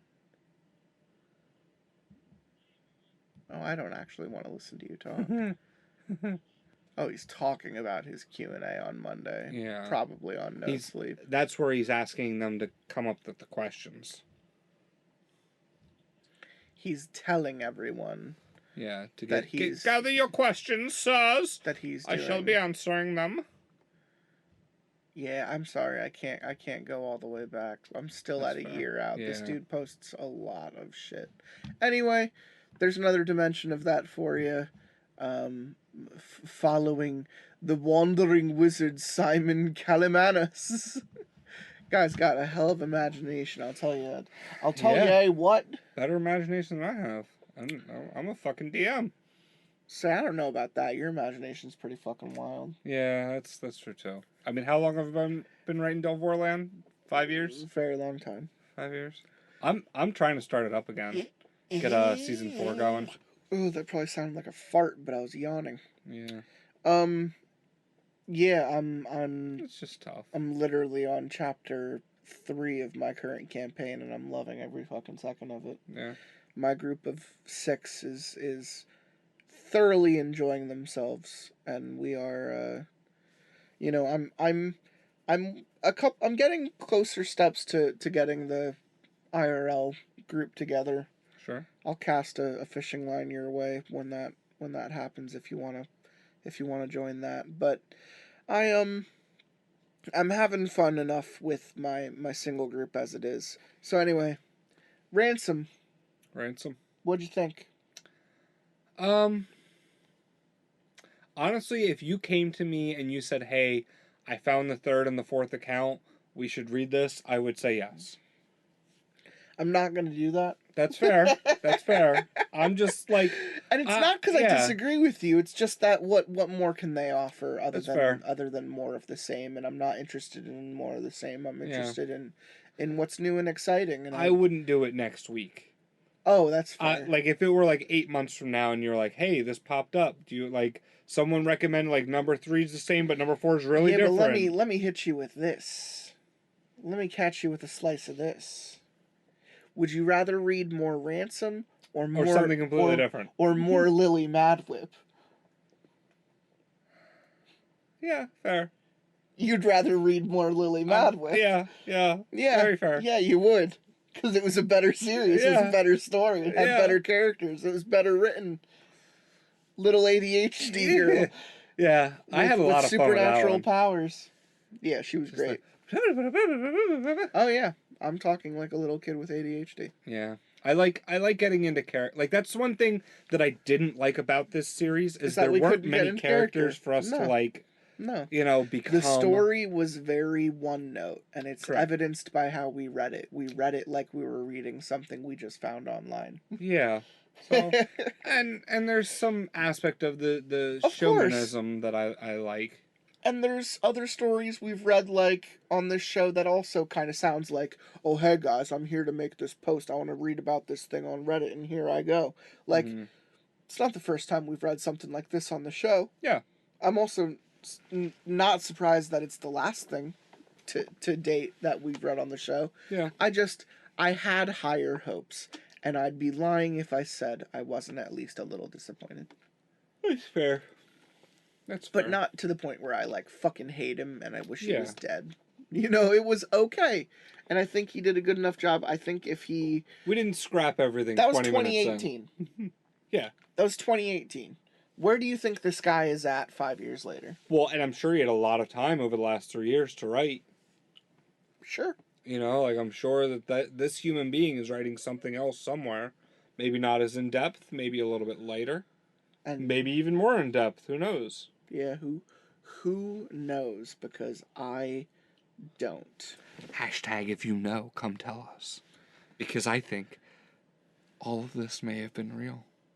Oh my god. And while you found the Wizard of Khalil, I'm going to be the one to find the Wizard of the Chasm. I don't remember the fucking... The Wizard of Khalil. Kali. I'm finding the Wizard of the Chasm. The hand of Kali. Chasm. I am the wizard. Chasm. I am the Wizard of Chasm. Yes, you are the Wizard of Chasm. This is true. Okay. Is that how we want to end it? We just want to end it. That devolved very quickly.